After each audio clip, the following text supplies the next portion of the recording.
Hi guys, Ate Kate here and welcome to another daily devotion. We are in day 22.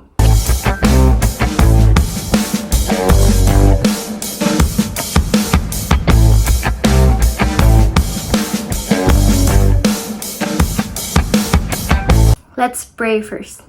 Jesus, thank you so much for this day that you have given us. I am really blessed that we are here and we will talk about your word. I pray na ikaw po, Panginoon, ang malugod.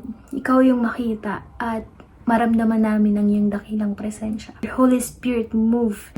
Baguhin niyo po yung aming pag-iisip. Ayon sa inyong kalooban, Panginoon, and change us, O God. Restore our soul and help us to know you more, O God. Jesus Christ's name, we thank you so much for your glory. Being our Father, sobrang dakila mo, Panginoon. Pinupuri kita at sinasamba at itinataas ang ngalan mo. Ikaw lamang ang Diyos, ang mga Diyos, ang hari ng mga hari, ang pinakadakila sa lahat. Salamat at niligtas mo kaming lahat. Salamat at mahal mo kami. Salamat because ikaw ang aming Diyos. In Jesus Christ's name we pray. Amen. Our Bible verse for today is Lamentations 3:22-23. It is the Lord's mercies that we are not consumed, because His compassions fail not. They are new every morning. Great is thy faithfulness.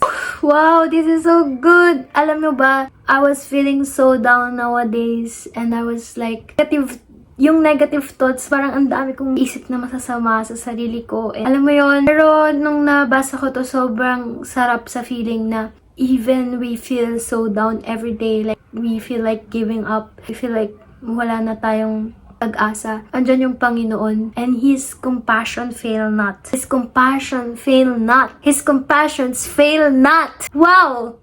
That's why I'm still here, alive, and super ganda. Char.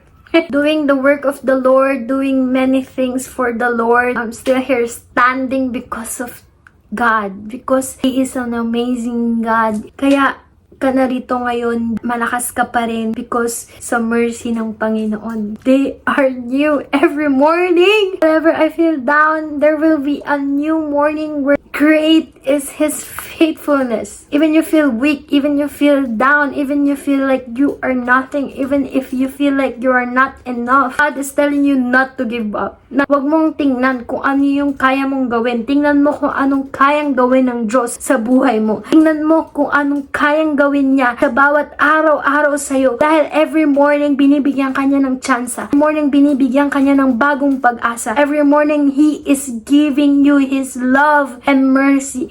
He is faithful. Even you are not faithful. Great is His faithfulness. You know, great is your faithfulness. Oh God, I just want to praise the Lord. If you are free right now, please, tapakan mo ang Panginoon. Purihin mo ang Panginoon. Itaas mo ang kamay sa Kanya. Dahil napakadakila ng ating Panginoon sa buhay natin. At kung hindi dahil sa Kanya, wala na tayo ngayon. Kung hindi dahil sa Kanya, mahina na tayo ngayon. Pero ang galing ng Panginoon. Huwag kang mapanghihinaan ng loob.